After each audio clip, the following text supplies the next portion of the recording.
We bought it and it is arriving. What are we doing here, Carrie-Ann? Why did we drive to Big Pine in the middle of the day? Found something last night on Marketplace. Thought we'd come check it out. Glutton for punishment, I guess. Maybe. We'll see. We'll see. We might have found us a better fishing boat. Ah, geez, really? Well, wait. So we're almost getting done with the Polar, and you found a boat last night when you were supposed to be sleeping, and now we are going to look at another boat. So we sent Chris in advance. He was up here working, and we asked him if he would come and take a look at this boat to see if it could do what we were hoping it can do. So Chris is already here. We just drove about 45 minutes to get here. All right. We were originally looking for one of these. Wow. Right here, it looks beautiful.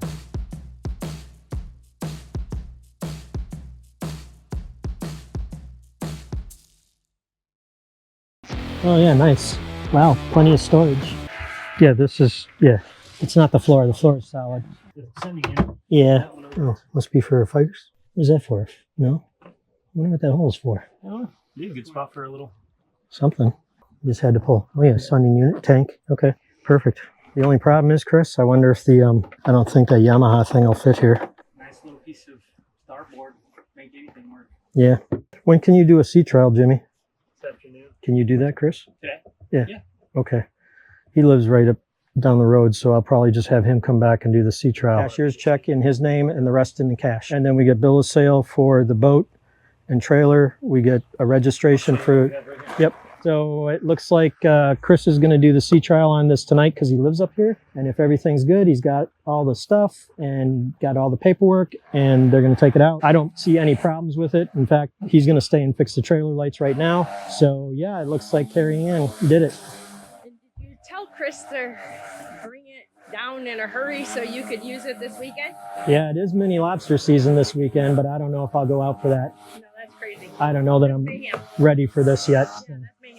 Yeah. What do you guys think? You think this is a good deal? Boston Whaler, 2014, less than 100 hours on it, $42,000 with a nice trailer. All right, bub. See ya. Maybe let's stop by and talk to Joe for a second. Okay, yeah, we can do that. I'm gonna pass him by for sure. Yeah. Remember who Joe is? Real Impact. Owner of Real Impact, who we consulted with when we were buying our motor for the Polar. It's looking like we're gonna be buying that boat. Yep. As long as the sea trial goes good, Chris is going to be doing this afternoon. I wouldn't see any problems. In fact, I actually have Chris staying there to fix the lights on the trailer. Pretty confident. Yeah. Chris is probably as excited as we are. I knew he would be. That's why I wanted to include him. Yep. Because he'd be excited to be a part of the decision making. You betcha. Hey, we just put the boat back on the trailer. Everything worked good. It did about 38 miles an hour at 5,700 RPM. So it's propped out right. It wasn't sputtering, hesitating. It ran good and smooth. Okay. Is there any last things you want me to just double check? If not, I'm just going to grab it from them and buy it. There you go. Sounds like a plan. Because I found like the taillight was all messed up. So I actually picked up a new taillight and a whole wire kit for it. It was like $60 over at, Napa. And dude, if you want tomorrow, I'll just rewire the lights so they're all set. Oh, yeah, that's awesome. Yeah. Yeah, that way you can get some time. Yeah, you get time then, too. Yeah, it's super easy. Okay, cool. Okay, sounds good. All right, we're parking and we're about to switch the boat out and do all the paperwork jargon. Sounds good. Thanks, Chris. No All right. problem. See you guys. We'll see you Friday. Looks like you're goofing around at nighttime when you're supposed to be sleeping and you spent my money. Thinking back when we bought the Polar a year ago, we had been looking for a Boston Whaler and we couldn't find one. So when I came across this last night, it looked really good. It has 78 hours on it. It's 10 years old and it is very clean. It's looking really nice. We'll get it back down here and we're going to do some work to it. We'll put new electronics in it. It definitely needs that. And we'll check the trailer tires and check the trailer over. The motor just had a service. Maybe we'll take it out this weekend. Who knows? I doubt it because it's mini season. Oh, yeah. Yeah. If you guys want to know what mini season is, look it up on YouTube. It's mayhem. That's when all the crazies come to catch lobsters in the Keys. Yeah, it's like a 3-day season. It's the opening season, so it's like the best time to go lobstering. And thousands of people come down here, and the water is, people get run over, people crash into boats, people crash into pilings, people get run aground. It's crazy. All right. Stay tuned. Yep. Our Boston Whaler adventures. We bought it. And it is arriving. I'm sure there's not 1,500 pounds on that.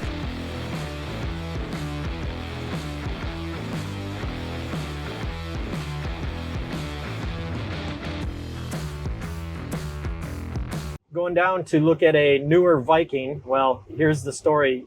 It's 3 years old, but what happened was the guy waited 2 years to take delivery of his Viking. It got hit by lightning, and it was at the Viking yard for 2 years, and then it had to go to an MTU yard. MTU is a German marine engine. Had to go to an MTU yard for another 6 months before they could figure out what was wrong with the engines. So think about that. Brand new boat, doesn't matter what kind it is. This happened to be a Viking, hit by lightning, been out of commission since brand new when the guy just got it. 2.5 years later, he finally gets his boat back. And now he has a punch list of stuff that I'm going down to look at and see if I can figure out this air conditioning problems. Man, crazy. Have you guys had a boat that got hit by lightning? What's your stories with that? It's a nightmare. And in my opinion, the boat will never be the same again. It'll always have more electrical problems, even after all the repairs are done. And again, this is my opinion. Over time, more electrical systems will start having gremlins. They'll start failing. I've just seen it a bunch of times. So tell me your stories. I'm curious. Or if anybody has any equipment, doesn't have to be a boat. Tell me your lightning strike stories. How about that? What happened? When did it happen? Let's take a right here, get to Conch Harbor. I'm gonna go park at Key West Electric at my buddy's shop. Here you go. This is Key West parking right here. This is parked in the middle of the road. It'll be okay. Look at that bike. That's been stripped. That happens a lot down here in Key West. Bikes are a hot commodity. Okay, got my new keg of nitrogen there. We use that for leak checking air conditioning systems because we can get more pressure out of it. But I'm getting loaded up. I got my leak detector out there. I got my 410 alpha, my gauges. Need some gauges. Let's see if we can get everything in one load and bring you guys along too. I'm hopeful I can get this done before the rain comes, because when it comes, it's going to be heavy. All right, here we go. Let's hop on board and see what we can figure. No fighting chair in here. I kind of like that. Leaves a lot of room. So many people get those fighting chairs and they never use them. All right, let's see here.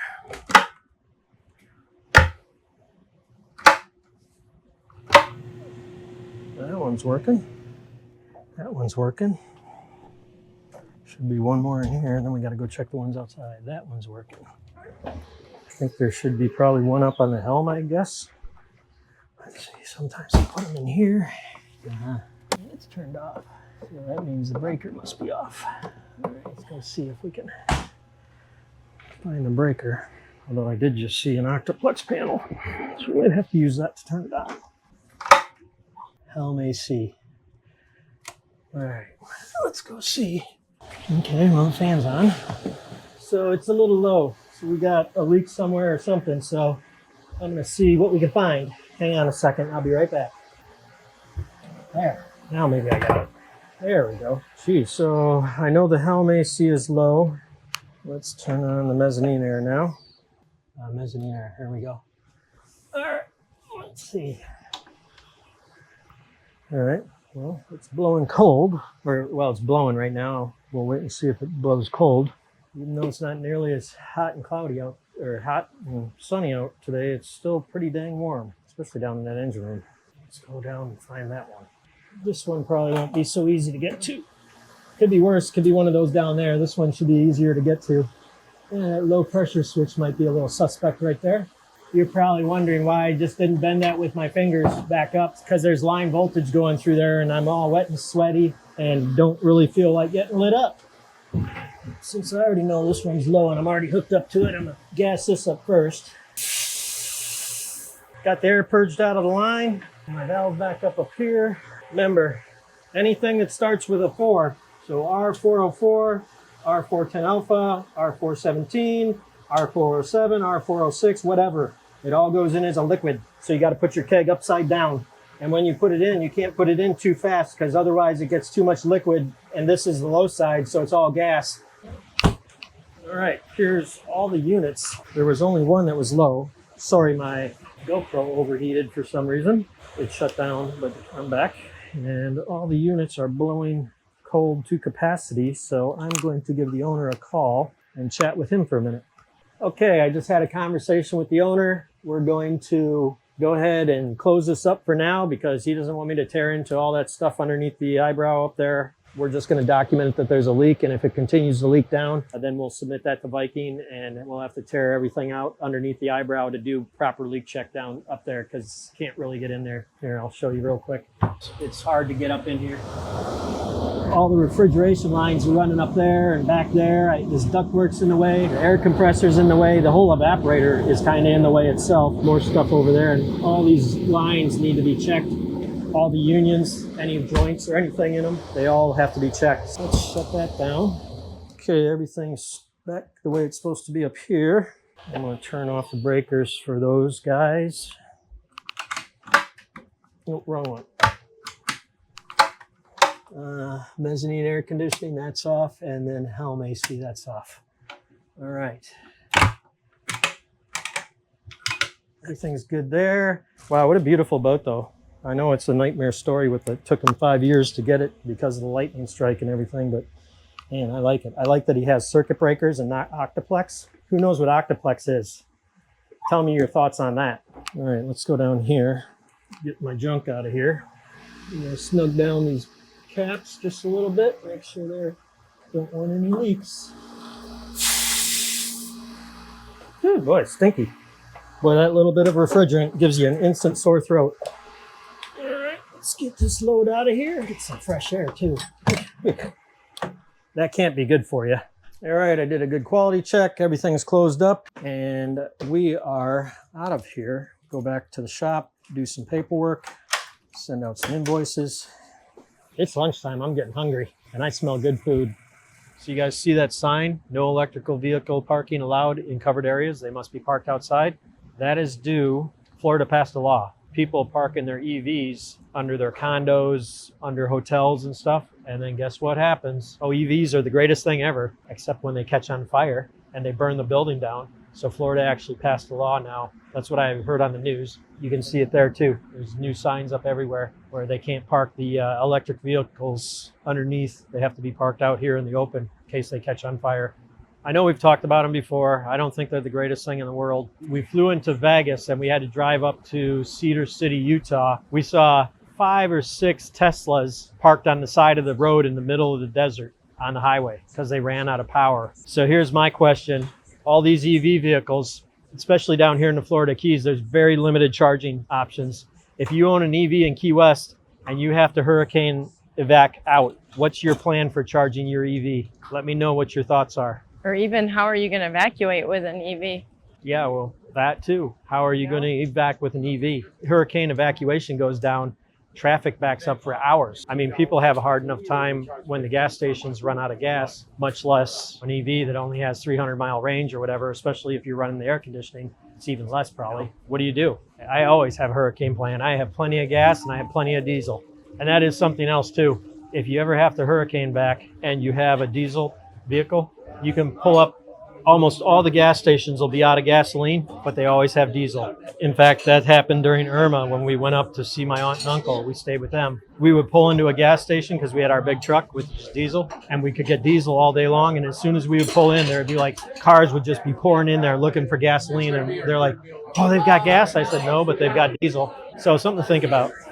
Well, let me tell you how my day's going. Had to call a client of mine. I installed a Italian chiller plant in his Power Cat. It's a Fountain Peugeot, French, whatever. I did that back in November, and I had to call him and tell him, oh, and he had a 10-day charter coming up on it. It's in a charter fleet. I just had to tell him that the the unit is at 6-7 months, doesn't have any refrigerant in it. I hooked my gauges up to it, and I also had performed a leak check. I didn't find anything. These units are saltwater cooled as far as air conditioning goes, and the owner did say that he and his wife noticed they were sitting on the back deck one night, and there was a big sheen of oil, and it was cloudy white. That's usually a sign of the condensing coil leaking, and the refrigerant is leaking into the salt water and getting pumped overboard. Kind of surprised, a little disappointed that unit, I mean, I know nothing's perfect, especially anymore these days, but just surprised that unit didn't last longer. Now I have to deal with Italy, and I have to wait for them to either approve it Hopefully they approve it. I don't know what he's going to do if they don't approve it. We're in Key West, it's summertime. The boat's pretty much non-usable without air conditioning. I mean, I went inside there, it's like 97 degrees. I hate those phone calls. I mean, he took it really well. Those Italians, they better cover this under warranty because that's a lot of money, but they won't cover the labor. They'll cover the unit, but not the labor. So it'll cost them a couple of grand again to pull it out and put the new one in. I'll keep you posted on that. I decided to bring you guys down here and show you real quick about this water chiller. Let me show you what I've got here.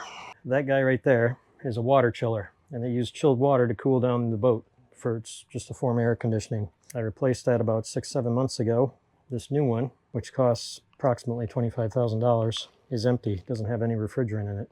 I know they won't cover the labor, but hopefully they send me that, because I mean, if they don't, that would be nuts. It's only 6-7 months old. Man, it is so freaking hot out here. Oof. I'm as far as it can go here because it's like 1915 in Italy right now, so I don't think we'll get any response today. Actually, I'm surprised when you get any response from them. No offense to any of our viewers that are Italian. We just struggle with Italian parts here, not just Italian, French too. World apart, so it makes everything harder. Heading back to the shop. Thanks for watching. As always, share, thumbs up. We love your comments. Can't sleep, I lay in bed and read YouTube comments. Anyways, I should be sleeping more. All right, you guys take care.